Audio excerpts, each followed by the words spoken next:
नमस्कार। लक्ष्मी हिंदी कहानी संग्रह चैनल में आप सभी का स्वागत है। रात को मेरे जेठ जी के कमरे से चीखों की आवाज़ें आती थी। जेठ जी का राज जानने के लिए एक रात मैं उनके कमरे में छिप गई। फिर मैंने देखा कि मेरे जेठ जी जो करते थे वह तो जब मैंने पहली बार वह दिल दहलाने वाली चीखों की आवाज़ें सुनी तो मैं पूरी तरह से घबरा गई थी। मैं गहरी नींद में थी, लेकिन इतनी जोर की आवाज़ सुनकर मैं उठ गई थी। चीखने चिल्लाने की आवाज़ें पूरी हवेली में गूंज रही थी।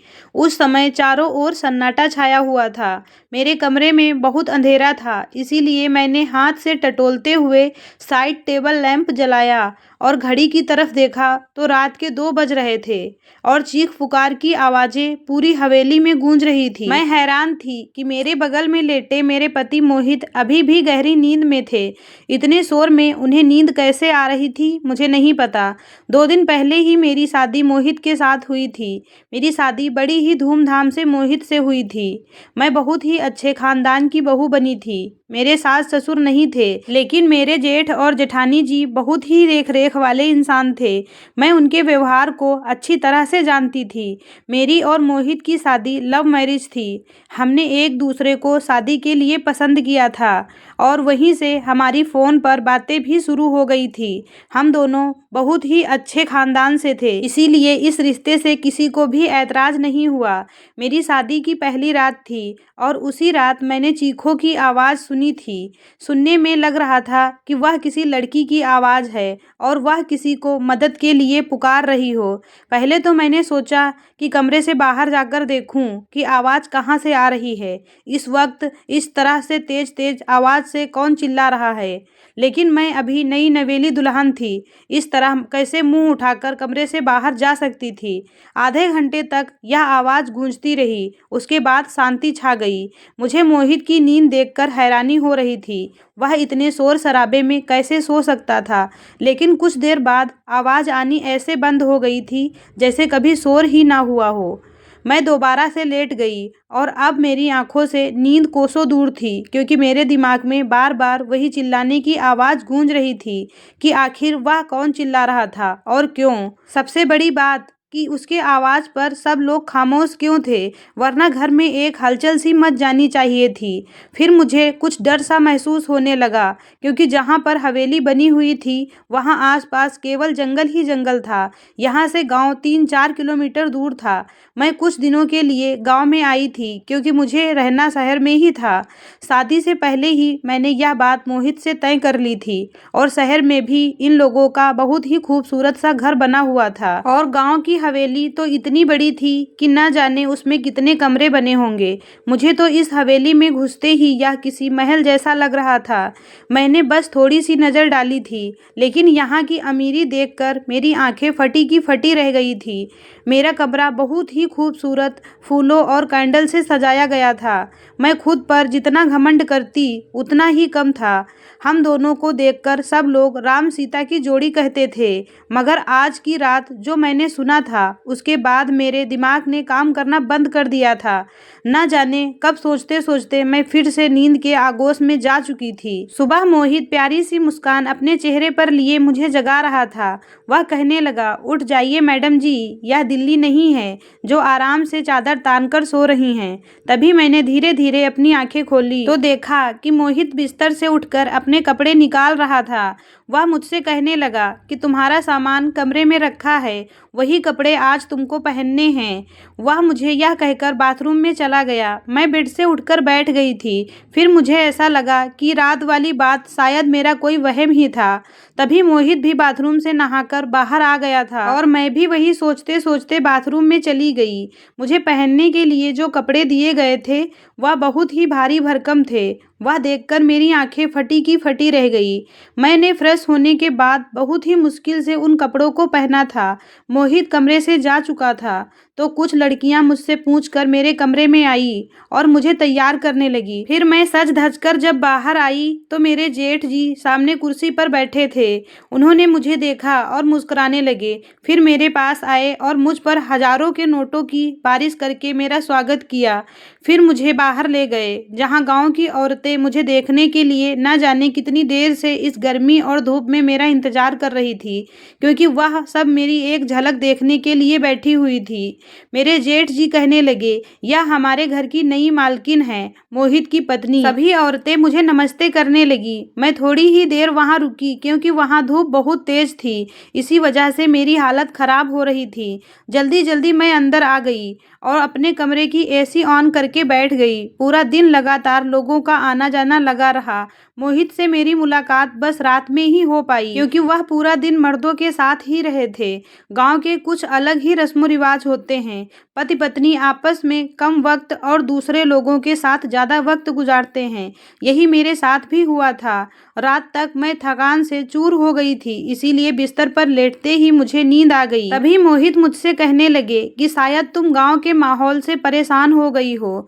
वह मुझे प्यार से देख रहे थे, इसीलिए मैंने अपनी आंखें खोली और मैंने मोहित से कहा, बस जल्दी से आप दिल्ली वापस चलो, क्योंकि मुझे इस माहौल की आदत नहीं है। मेरी बात पर न जाने क्यों मोहित की मुस्कुराहट गायब हो गई थी। फिर वह बेड पर टेक लगाकर बैठ गए और मुझसे कहने लगे, अभी तो मेरा दिल्ली जाना मुमकिन नहीं है, लेकिन मैं कोशिश जरूर करूंगा। मैं नींद में होते हुए भी पूरी आंखें खोलकर उसे घूरने लगी। मैंने कहा, मोहित, मैं गांव में 2 दिन से ज़्यादा नहीं रह सकती, यह तुम अच्छी तरह से जानते हो। मुझे घुटन सी महसूस होने लगती है यहाँ के पहनावे और रहन सहन से, इसीलिए मैं नहीं रह सकती यहाँ। मेरी बात सुनकर मोहित किसी गहरी सोच में पड़ गए थे। उन्होंने एक सिगरेट निकाली और जलाकर पीने लगे। मैं नींद में चूर थी, इसीलिए सो गई और रात को फिर से मेरी आंखें उस आवाज़ से ही खुली। वही एक लड़की की चीख पुकार, अपने बचाव के लिए मदद मांगती हुई। मैं तुरंत उठकर बैठी और मोहित को भी जगा दिया। वह मुझे नींद में देखने लगे। मैंने कहा, मोहित, किसी के चिल्लाने की आवाज़ आ रही है। मेरी बात पर मोहित मुझसे नजरें चुराने लगा और बोला, कैसी बातें कर रही हो तुम? मुझे तो कोई आवाज़ नहीं सुनाई दे रही है। उसकी बात सुनकर मैं हैरान रह गई थी। यह कैसे मुमकिन था, क्योंकि मुझे तो लड़की की चिल्लाने की आवाज़ आ रही थी, लेकिन मोहित को आवाज़ सुनाई नहीं दे रही थी। मैंने हैरानी से मोहित की तरफ देखा और कहा कि यह लड़की की आवाज़ तुम्हें नहीं सुनाई दे रही है? वह कहने लगा, नहीं, मुझे कोई आवाज़ नहीं सुनाई दे रही है, मुझे नींद आ रही है, मुझे परेशान मत करो और सोने दो। यह कहकर वह फिर से सो चुके थे और मेरा डर की वजह से बुरा हाल था। क्या यह आवाज़ सिर्फ मुझे ही सुनाई दे रही थी, या फिर मोहित मुझसे झूठ बोल रहे थे? अगर यह आवाज़ सिर्फ मुझे ही सुनाई दे रही थी, तो इसका मतलब कोई भूत प्रेत यहाँ रहता है। यह सोचकर मैं तो डर की वजह से कांपने लगी थी। मैं मोहित से चिपक कर लेट गई। मेरा दिल जोर जोर से धड़क रहा था। अब तो मुझे इस हवेली में एक दिन भी नहीं रहना था। मुझे तो भूतों से बहुत डर लगता था। अगली सुबह ही मैंने मोहित से दिल्ली जाने की जिद करनी शुरू कर दी। मैंने कहा, मुझे वापस दिल्ली जाना है, क्योंकि मुझे इस हवेली में 2 दिन से किसी के चिल्लाने की आवाज़ सुनाई दे रही है, जैसे कोई लड़की मदद के लिए पुकार रही हो। मैं यहाँ एक पल भी नहीं रह सकती। डर की वजह से मुझे ऐसा लग रहा था जैसे कि मैं अभी रो दूंगी। और मोहित मुझे ध्यान से देख रहा था। वह बार बार मुझसे अपनी नज़रें चुरा रहा था। वह मुझसे कहने लगा, वर्षों से इस हवेली में ऐसे ही काले साए हैं, जिनकी आवाज़ किसी किसी को सुनाई देती है, जैसे तुम्हें सुनाई दे रही है। लेकिन वह काले साए कभी भी हम लोगों को नुकसान नहीं पहुंचाते। नहीं तो मेरी भाभियां यहाँ कैसे रह सकती थी? मुझे मोहित की किसी भी बात से चैन नहीं मिल रहा था। मुझे बस दिल्ली जाने का इंतजार था। सुबह नाश्ते के वक्त मेरे जेठ जी ने मोहित से पूछा कि तुम दिल्ली वापस कब जा रहे हो? यह सुनकर मोहित का चाय का कप हाथ से छूट गया था, लेकिन मैं दिल ही दिल में खुश हुई थी कि आखिर किसी को तो हमें गांव से दिल्ली भेजने का ख्याल आया। मोहित ने कहा, भाई, जो आपका आदेश। मोहित ने बहुत ही मुश्किल से यह बात कही थी। शायद वह अपने बड़े भाई से बहुत डरता था। जेठ जी कहने लगे, आज शाम तुम दिल्ली जाने की तैयारी करो, वहाँ के काम देखो जाकर। मैं तो खुशी के मारे फूली नहीं समा रही थी। मैंने जल्दी से चाय खत्म की और कुर्सी पीछे खिसकाकर खड़ी हो गई तो मेरे जेठ जी मुझसे कहने लगे, बहू, आज तुमने नाश्ता ठीक से क्यों नहीं किया? मैंने कहा, मुझे अपनी और मोहित की पैकिंग भी करनी है। हैं, शाम तक हमें दिल्ली जाना है, नहीं तो पैकिंग में टाइम लग जाएगा। मेरी बात सुनकर जेठ जी मोहित को घूरने लगे और कहने लगे, तुमने बहू को यह नहीं बताया कि अब वह यहीं रहेगी? यह बात मेरे दिल पर लग गई थी और मैंने आश्चर्य से मोहित की ओर देखा तो वह कहने लगे, मैं भूल गया था भाई। मेरे जेठ जी मुझसे कहने लगे, बेटा अब तुम हमारे घर की इज्जत हो और हमारे घर की औरतें हवेली से बाहर नहीं जाती, इसीलिए तुम यहीं रहोगी। दिल्ली केवल मोहित ही जाएगा। यह सुनकर तो मैं दंग रह गई थी कि मोहित ने मुझे पहले यह बात क्यों नहीं बताई। उसने यही कहा था कि कुछ वक्त के लिए मुझे गांव में ही रहना पड़ेगा, फिर वह मुझे अपने साथ दिल्ली ले आएगा। मैं गुस्से की वजह से उठकर कमरे में चली गई। कुछ देर बाद मोहित कमरे में आए तो मैं रोने लगी। मैंने कहा, मुझे इस भूत वाली हवेली में नहीं रहना है। तुमने मुझसे झूठ कहा था कि हम दिल्ली में रहेंगे। तुम अपने भाई से जाकर बता दो। मेरी बात सुनकर वह मेरे पास आकर बैठ गए और बहुत ही प्यार से बोले, मैं तुम्हें अभी दिल्ली नहीं ले जा सकता, बस तुम कुछ महीने यहाँ रह लो, वैसे ही जैसे यहाँ की औरतें रहती हैं, फिर मैं तुम्हें दिल्ली ले जाऊँगा। मैंने कहा, मैं तुम्हारे बिना यहाँ नहीं रहूँगी। रात के वक्त वह चीखों की आवाज़ किसी दिन मेरी जान निकाल देगी। मुझे बहुत डर लगता है। वह मुझसे कहने लगे, तुम चीखों पर ध्यान मत दो, वह जो भी है तुम्हें कुछ नहीं करेगा, यह मैं तुमसे वादा कर सकता हूँ। तुम बस कमरा लॉक रखना और रात को बिल्कुल भी बाहर मत निकलना। मोहित की बातों ने तो मुझे बहुत ज़्यादा ही डरा दिया था।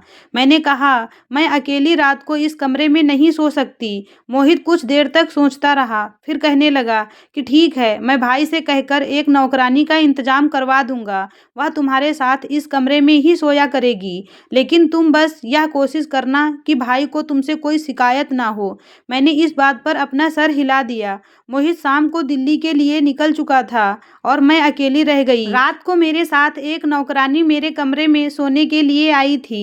वह जमीन पर अपना बिस्तर बिछा ली और लेट गई। रात को जब वह चीखों की आवाज़ आई तो मेरी नींद खुल गई थी और वह नौकरानी भी करवटें बदलने लगी थी। मुझे शक होने लगा था कि शायद वह भी उन आवाज़ों को सुन सकती है। मैंने उस नौकरानी से चीखों के बारे में पूछा तो जैसे उसके चेहरे का रंग ही उड़ गया था और वह बहुत ज़्यादा डर गई थी। फिर उसने ना में सिर हिला दिया और कहने लगी, मुझे कुछ नहीं पता है। मैंने उसके डर से यह तो अंदाज़ा लगा लिया था कि कहानी कुछ और ही है, इसीलिए उससे कहा कि मैं जानती हूँ कि वह आवाज़ तुम्हें भी सुनाई देती है। वह मेरी बात सुनकर मेरे सामने हाथ जोड़ने लगी और कहने लगी, इस बात का जिक्र हवेली में किसी से मत करना, वरना बहुत बुरा होगा। उस नौकरानी की बात सुनकर मुझे यह पता करने की और ज़्यादा चाहत होने लगी थी कि आखिर मालूम भी तो हो कि यह सारा माजरा है क्या। मैंने रात को जब वह चीखों की आवाज़ सुनी तो मैंने यह ठान लिया था कि सच्चाई क्या है इसका पता तो मैं लगाकर ही रहूँगी, क्योंकि कहीं ना कहीं मुझे यह यकीन हो गया था कि यह मामला भूत प्रेत का तो नहीं है। रात को चिल्लाने की आवाज़ सुनकर मैं उठकर खड़ी हो गई और दबे पांव अपने कमरे के दरवाजे के पास गई और धीरे से दरवाज़ा खोला। मुझे वह आवाज़ ऊपर के कमरे से आ रही थी। मैं धीरे धीरे चलती हुई ऊपर चढ़ गई तो वह आवाज़ मुझे और भी नज़दीक से सुनाई देने लगी। जब मैं उन आवाज़ों का पीछा करते हुए आगे बढ़ी तो सामने कमरे को देखकर मेरे होश ही उड़ गए थे, क्योंकि वह कमरा तो मेरे जेठ जी का कमरा था, जहाँ से लड़की के चीखने की आवाज़ आ रही थी। मेरे चेहरे का रंग तो जैसे उड़ गया हो। मैं वापस नीचे आ गई और अपने कमरे में आकर अपनी बढ़ती हुई दिल की धड़कनों पर काबू पाने की कोशिश करने लगी। मेरे जेठ जी के कमरे से आ रही आवाज़ सुनकर मैं यह सोच भी नहीं सकती थी कि वह ऐसे भी हो सकते हैं। दुनिया के सामने वह कितने अच्छे आदमी बनते थे, लेकिन रात में वह क्या करते थे यह अब मुझे जानना था। मैं खुद से बातें करने लगी। मेरे दिल में उनकी बहुत इज्जत थी। मैं उनके बारे में इस तरह से कभी सोच भी नहीं सकती थी।